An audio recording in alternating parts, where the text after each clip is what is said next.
In his book, Crazy Love, Francis Chan tells two stories about one individual that forever changed the way that I saw spending time with Jesus. This individual's name, Grandma Clara. Now, she's gone on since to be with the Lord, but the two stories that Francis tells while she was here on earth are some of the two stories that I hold closely to my heart because I want to get to a point like her. Here's what I mean. The first story took place when they were at a play. It was the whole family on a family outing, and Grandma Clara was there. At the intermission of this play, when people get up to stretch, talk a little bit, maybe go to the restroom or go get some snacks from the concessions and come back or whatever, Francis turns to Grandma Clara and asks one question. What are you thinking about the play so far, like anybody else? And Grandma Clara's response was this. It's pretty good, but I wish I was at home spending time with Jesus right now. Francis was so taken aback by this response, he's thinking, man, am I missing something in my relationship with God that I didn't warrant that kind of response? It's the second story that he shares about Grandma Clara that really gets me, though. There was many times that Francis and his family would go over to visit Grandma Clara, and they would notice one consistent thing about her. Whether she was in the kitchen or in the living room or wherever she was at, if she could catch sight of her bedroom and seeing the end of her bed or the bedside, it would bring her to tears every single time, often even causing her to cry. Why? Because every single morning, Grandma Clara got up faithfully to spend time with Jesus.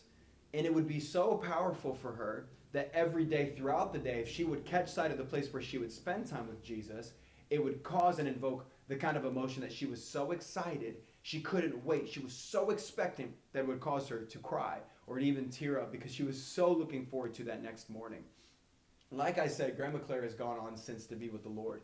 But it really, when I think of those stories, it makes me think of this scripture from Philippians chapter 1, verse 21.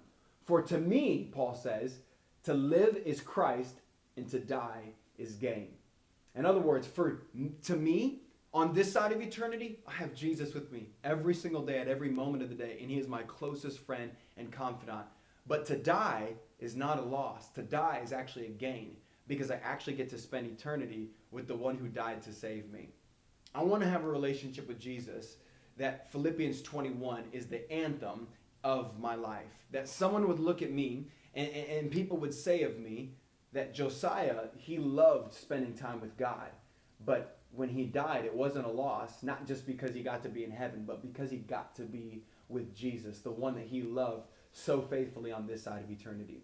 Friends, I would encourage you today to read that scripture, Philippians 1:21. Take some time to meditate on it and ask yourself this one question.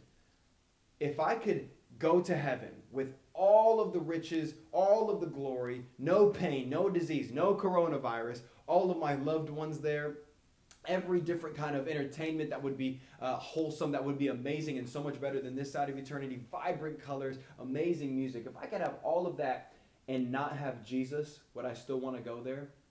If the answer to that question is yes, then I would say that you're missing the point. Because the greatest joy is to have a relationship with God himself, the provider of anything that heaven can offer. Philippians 1:21, for to me to live is Christ, to die is gain. Why? Because we get to be with Christ face to face.